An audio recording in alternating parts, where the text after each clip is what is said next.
The morning of the coronation was bright and golden. The sky above Westminster Abbey was clear, and the sound of bells echoed across the city. People filled the streets of London, waving small British flags and wearing royal colors. Some cried tears of joy, some smiled and cheered. It was not just a royal event, it was a moment in history that inside the Grand Abbey. Everything was silent except for the soft voices of the royal staff. They moved carefully, adjusting flowers and candle stands. Ancient carpets were laid down, and golden chairs were polished until they sparkled under the lights. In the private room near the ceremony hall, Prince William stood quietly in front of a tall mirror. His royal robe, made of red velvet and golden embroidery, hung behind him. It was heavy, traditional, and beautiful, but William wasn't looking at it. His eyes were down, focused on something in his hands. It was a piece of fabric light blue in color, old and slightly worn, but it was clean and folded carefully. A small silver pin held the edges together. William looked at it for a long time. Then, gently, he pinned it inside his robe on the left side, just above his heart. His hand rested there for a moment. He closed his eyes. Behind him, the door opened softly. Catherine, the Princess of Wales, stepped into the room. She wore a graceful gown, light ivory with soft pearl designs. Her crown sparkled, but her face was calm and full of love. She walked slowly toward William and touched his arm. "Is it there?" she asked softly. William nodded without speaking. Catherine gave a gentle smile, but her eyes were wet. She knew what the fabric meant. She knew who it belonged to. It was part of Princess Diana's wedding dress. William had kept the piece hidden for many years. It was his secret, a piece of memory he carried on the most important days of his life. He had held it inside his jacket on his wedding day, and now, on the day of his coronation, he was carrying it again. The royal tailor entered the room next, bowing politely. "Shall we dress you, Your Royal Highness?" William gave a small nod. The tailor and two assistants carefully helped him into the thick ceremonial robes. They checked every fold, every golden detail. No one noticed the small cloth inside, stitched near William's chest. It was hidden from the world, but it was the most precious thing he wore that day. The Archbishop of Canterbury entered next. His voice was deep and kind, full of the wisdom of many years. He looked at William carefully. "Are you ready, my prince?" the Archbishop asked. William hesitated, then placed a hand near his heart again. "Almost," he said. The Archbishop watched him closely. He saw something in William's eyes, a sadness, a love, a memory, and he understood. Outside, the sound of drums and choirs grew louder. The ceremony was about to begin. At that moment, William's 3 children entered the room: Prince George, Princess Charlotte, and little Prince Louis.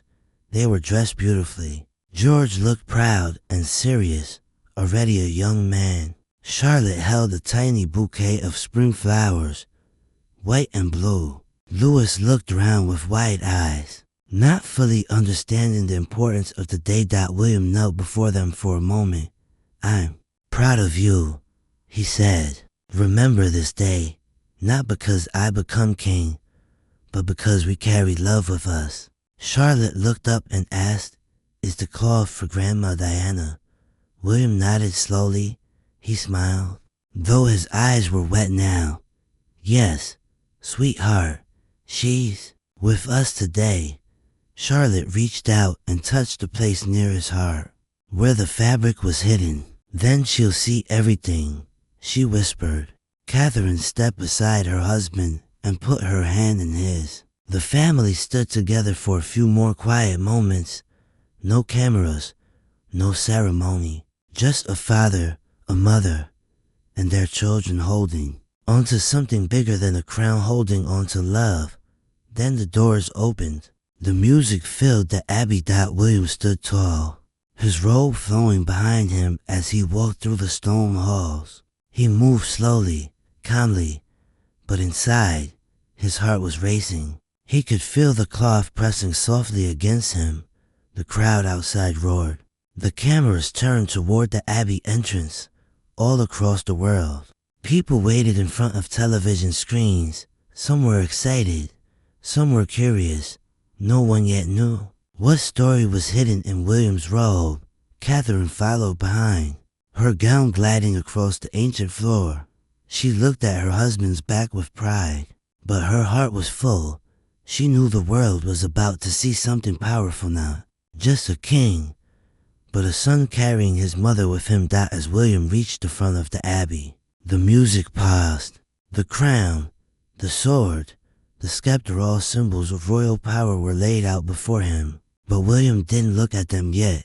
His hand moved, once again, to the place over his heart. The fabric was still there. The memory was still alive, and the world would soon know. As Prince William walked down the long aisle of Westminster Abbey, everyone stood in silence. The grand organ played a soft hymn, and sunlight poured through the stained glass windows, painting the marble floor in blue and gold. Every step he took echoed with history.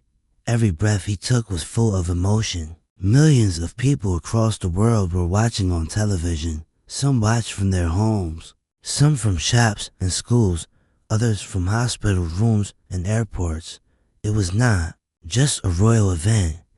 It was a moment people would remember for the rest of their lives. William moved slowly, his royal robe flowing behind him. His eyes stayed forward, but his hand touched his chest again, right where the small blue cloth was hidden. Only a few people in the room knew what he was holding close to his heart. To the cameras, it looked like a simple movement, but to those who knew the story, it meant everything. Catherine followed a few steps behind, calm and graceful. Her gown shimmered in the light, but her eyes were watching her husband. She could see that he was holding in strong emotions. He was not just walking toward a crown, he was walking with memory, with love, and with grief. The children sat quietly in the front row. Prince George sat tall and proud, his hands resting in his lap.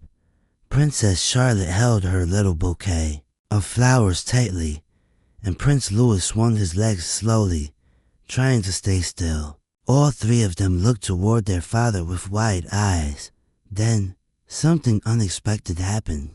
As William reached the center of the Abbey, just before kneeling at the altar, a camera zoomed in. The world saw the golden symbols on his robe. They saw the royal scepter, the sword of justice, the ancient crown. But they also noticed something small, something unusual. When William moved his robe slightly to adjust it, the camera caught a quick flash of light blue cloth inside the lining of his jacket. It was only there for a second, but the silver brooch holding the cloth in place reflected the tiny sparkle under the lights. At first, no one understood what they had seen. Inside the television-controlled rooms, directors leaned forward, zoom in. On that, one whispered. Another said, "Replay that moment." In living rooms across the world, people paused their screens. Some took photos on their phones. "What is that?" they asked. Within minutes, social media was full of questions. What's pinned inside Prince William's robe? Is that fabric from Diana's dress? Did anyone else notice that? News reporters began speaking softly through their microphones. "We are receiving reports," said one anchor in New York, "that the cloth inside Prince William's robes might be from the wedding dress of his late mother, Princess Diana." A royal historian was called on live TV. She confirmed it within minutes. "Yes," she said with emotion in her voice. "That looks exactly like the lace and color from Princess Diana's wedding dress. The silver brooch is not royal jewelry. That's something personal. It's a private tribute." Tears began to fill the eyes of viewers all over the world. People remembered Diana's wedding in 1981. They remembered her walking down the same aisle in that long, beautiful dress.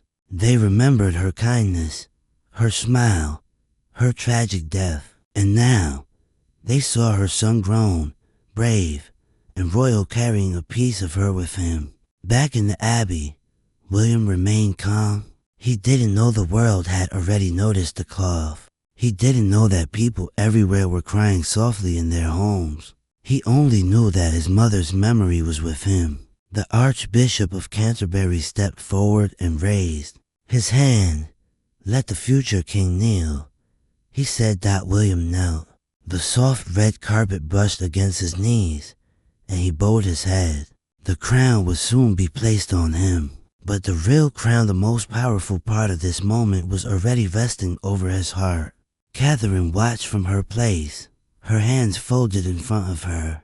She knew everything was changing, but one thing would never change: William's love for his mother. Charlotte leaned toward George and whispered, "Grandma is here." George nodded without looking away. In that great, ancient church filled with gold and marble and history, the most beautiful thing was not the crown. It was the simple piece of fabric hidden in the prince's robe, a small act of love that spoke louder than all the trumpets. The world had seen it, and the world would never forget. The grand moment had arrived. The Archbishop of Canterbury lifted the heavy crown with both hands. His voice echoed through the silent walls of Westminster Abbey. "Do you, William Arthur Philip Lewis, promise to rule with wisdom, kindness, and faith?" William stood tall. The robe felt heavy on his shoulders, but the weight over his heart was heavier still. He could feel the small cloth tucked inside, pressed close to his chest. The same cloth he had hidden on his wedding day. The same cloth that had once been part of his mother's gown. "I do," William answered. Steady and calm, the Archbishop slowly placed the crown on William's head. Trumpets rang out. The choir sang with loud and powerful voices. The abbey was filled with music, history, and joy. But William was somewhere else in his heart. He was thinking of a quiet moment long ago. He was just a boy then, holding his mother's hand as she smiled down at him. Diana's voice was gentle, always full of warmth. One night, before bed, she had told him, "One day, you might be king, William, but never forget being kind is more important than being royal." Those words had never left him now. Standing at the center of history, he remembered them like a whisper in the wind. The crown on his head shimmered under the lights. The cameras showed the world the jewels and gold. But what the world felt most wasn't the crown. It was the cloth over his heart. Across the globe, people wept. Some remembered Diana's smile. Others remembered her funeral. Many had watched her boys walk behind her coffin, their small heads bowed. Now, they watched William become king with the same quiet strength she had once shown. The world had not forgotten Diana, and William had not forgotten her either. As the ceremony continued, William stepped forward to receive the royal scepter, but the camera still caught moments, his hand brushing his chest, his fingers resting gently where the cloth lay hidden. Commentators on television spoke in soft tones. "This is no ordinary coronation," one said. "That simple piece of blue fabric, it has changed everything." In royal palaces around Europe, kings and queens watched from screens, in village homes, in city streets, in small hospitals and classrooms, people wiped their tears. They didn't need to hear words. They saw everything in William's eyes. Catherine sat quietly at her place. Her eyes followed every movement her husband made. Her hands were folded in her lap, but her heart beat fast. She remembered the moment William had shown her the cloth for the first time. It was during a rainy afternoon, before their own wedding. He had taken her hand and led her into a quiet room. "I want to show you something," he had said. Then he opened a small box. Inside it lay the folded piece of Diana's wedding dress. Catherine had gasped. "I kept this," William said, his voice low. because I needed her close. On days when I feel unsure, on days when I want her strength, I'll carry it on our wedding day. And he had that now. Years later, he carried it again. As William walked toward the altar for the final blessing, Charlotte's eyes followed him. She smiled quietly and whispered to George, "He looks like a king, but I still see Papa." George smiled too. "I think Grandma's watching him." The blessing began. The Archbishop lifted his hands and spoke words that had been said for hundreds of years.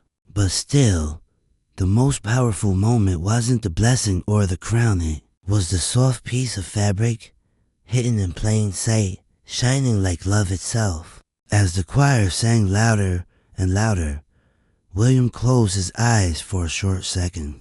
He took a deep breath and placed both hands over his heart. That it wasn't part of the script, but it was the part that mattered most. That in that moment, everyone watching knew this was a son's promise to his mother, a quiet vow that he would carry her memory with him, not just on this day, but every day. He would lead with grace, he would rule with kindness, and he would never forget where he came from. The coronation was complete. The crown now rested on Prince William's head. The choir finished the final hymn, and the echo of the music slowly faded from the grand stone walls of Westminster Abbey. But the real story was still unfolding. The moment William turned to walk back down the aisle, cameras captured his face again. He smiled slightly, calm and thoughtful, but even now, his hand moved over his heart. The world had already seen the pale blue cloth tucked inside his robe. It was no longer a secret outside the abbey. Crowds cheered and waved flags. Church bells rang across London. But inside homes around the world, people were not just celebrating, they were crying. Social media was flooded with posts. News channels broke their planned reports. Anchors everywhere were now speaking with emotion, their voices softer than before. "This is more than a royal ceremony," one reporter said. "It's a love story, a son's tribute, a memory that refuses to fade." Royal experts confirmed the truth. The cloth sewn near Prince William's heart was from his mother, Diana's wedding dress. It was carefully preserved for more than 25 years. William had asked for a small piece before it was placed in the museum, and he had chosen this day, the most public day of his life, to bring it back into the light. In schools, children asked their teachers about Princess Diana. In hospitals, patients smiled through tears. In nursing homes, old women held hands and whispered, "She would have been so proud." The image of the blue fabric pinned close to William's heart was shared millions of times. It became more than a picture. It became a symbol of love that never dies, a symbol of memory that lives through action, and a symbol of the boy who had grown into a king, but never stopped being a son. Inside Westminster Abbey, William and Catherine stood together once more at the end of the ceremony. Their eyes met. They didn't need to speak. Everything they felt was already in that one look. Catherine stepped closer and gently took his hand. "It's done," she whispered. William nodded, his voice soft.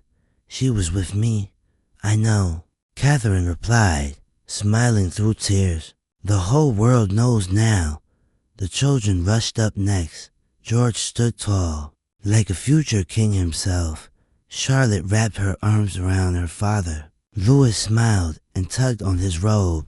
"Papa," he said, "was Grandma really here?" William knelt down and pulled them close. "She was," he said, "not in body, but in heart." The family stood together, with cameras still rolling, but by now, the world was not just watching a royal family. They were watching a moment of truth, a moment of real, deep emotion that no crown could ever replace.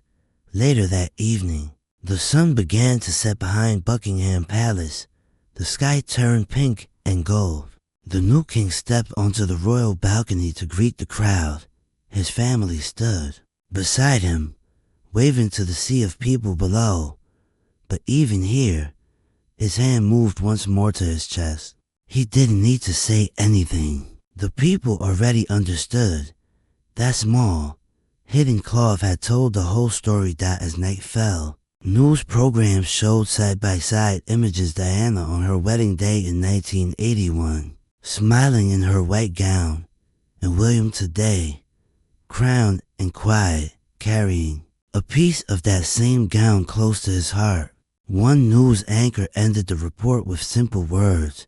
She held his hand when he was born. He held her memory when he became king. In every corner of the world, that line stayed with people. In Pakistan, in Canada, in India and South Africa, in New York and Nairobi, across oceans and languages. This one gesture had crossed all borders. It reminded everyone that no matter how powerful a person becomes, they are still human, they still feel, they still remember, and sometimes the smallest things like a hidden piece of cloth can tell the biggest stories. That night, as Catherine helped William remove his robe, she found the cloth still neatly pinned inside. She held it in her hand for a moment. "It's old," she whispered. "But strong," William replied. He took it gently and placed it back in the small wooden box where he had kept it all these years. He smiled to himself. She would have liked. "Today," he said. "Yes," Catherine answered, placing her hand on his. She would have loved it. And so, the story of the coronation didn't end with the crown, the throne, or the golden robe. It ended with love. It ended with memory. It ended with a quiet, powerful promise that even kings carry hearts that remember. And the world would remember, too.